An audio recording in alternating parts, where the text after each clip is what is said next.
मला कुठेही संधी देऊ नका, मात्र भत्ता सुरू करा. पावसाळी अधिवेशनात सुधीर मुनगंटीवारांनी विधान केलं आणि फडणवीसांनी सांगून टाकलं की तुम्हाला मोठी जबाबदारी देऊ.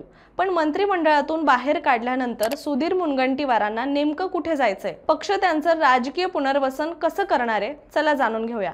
नमस्कार, मी रामेश्वरी आणि तुम्ही पाहताय कट टू कट. महाराष्ट्राच्या राजकारणात भाजपचे ज्येष्ठ नेते सुधीर मुनगंटीवार यांची ओळख एक प्रभावी आणि अभ्यासू नेता म्हणून आहे. 2014 ते 2019 या कालावधीत देवेंद्र फडणवीस यांच्या नेतृत्वाखालील सरकारमध्ये ते अर्थमंत्री म्हणून कार्यरत होते. त्यानंतर महायुती सरकारच्या 2.5 वर्षाच्या कार्यकाळात त्यांच्याकडे वनमंत्री आणि सांस्कृतिक खाते याची जबाबदारी होती. त्याआधी ते भाजपचे प्रदेश अध्यक्ष सुद्धा राहिले आहेत. मात्र अचानक मातब्बर नेत्याची मंत्रिमंडळातून वजाबाकी होणं अनेकांच्या भुवया उंचावणारं ठरलं. नव्या सरकारच्या स्थापनेनंतर पहिल्या टप्प्यात जाहीर झालेल्या मंत्रिमंडळ यादीत सुधीर मुनगंटीवार यांचं नाव नसल्याने राजकीय वर्तुळात खळबळ माजली.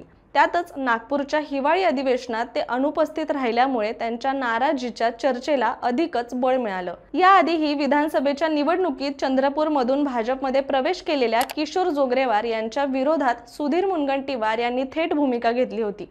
त्यांनी केंद्रीय गृहमंत्री अमित शहा यांची भेट घेत विरोध नोंदवला. मात्र त्याच दिवशी जोगरेवार यांचा प्रवेश आणि उमेदवारी जाहीर करण्यात आली. पक्षाच्या निर्णयाला उघड विरोध केल्यामुळे त्यांना मंत्रिमंडळाबाहेर ठेवण्यात आल्याचं बोललं जातंय. याच पार्श्वभूमीवर मुख्यमंत्री देवेंद्र फडणवीस यांनी स्पष्टीकरण देताना सांगितलं की सुधीर भाऊ हे आमचे ज्येष्ठ नेते आहेत. मी स्वतः त्यांच्याशी बोललोय.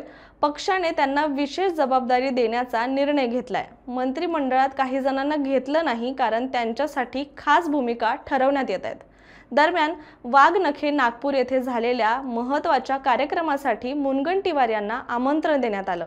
मात्र तरी देखील ते यासाठी गैरहजर राहिले. त्यानंतर चंद्रपूरमध्ये माजी मुख्यमंत्री दादासाहेब कन्नमवार यांच्या स्मृतिदिनानिमित्त झालेल्या कार्यक्रमालाही त्यांनी हजेरी लावली नाही. याच कार्यक्रमात मुख्यमंत्री फडणवीस यांनी चंद्रपूर जिल्हा वारांचा आहे आणि आम्ही कुठल्याच वारांना रिकामं ठेवणार नाही असं सूचक वक्तव्य केलं. अधिवेशनात बोलताना सुधीर मुनगंटीवार यांनी आपली भावना अनोख्या शैलीत व्यक्त केली. चॅनलवाले म्हणतात की मला मंत्री केलं नाही म्हणून मी नाराज आहे, पण खरं सांगायचं झालं तर मला एक गाणं फारच आवडतं. आमचे आवडते नेते नितीन गडकरी हे नेहमी हे गाणं गुणगुणत असतात. तुझसे नाराज नाही जिंदगी हैरान हूं मैं असं विधान करत त्यांनी सभागृहात एक हलका फुलका पण सूचक सूर लावला. सुधीर मुनगंटीवार यांची मंत्रिमंडळाबाहेरची भूमिका ही नाराजीचा परिणाम की पक्षातील नव्या जबाबदारीचा भाग हे अद्याप स्पष्ट झालेला नाही. मात्र त्यांच्या राजकीय वजनाला पाहता भविष्यात कोणतीही मोठी जबाबदारी त्यांच्याकडे सोपवली जाऊ शकते अशी चर्चा सध्या सुरू आहे. तुम्हाला याबद्दल काय वाटतं? कोणती जबाबदारी त्यांना दिली जाईल? कमेंटमध्ये नक्की सांगा.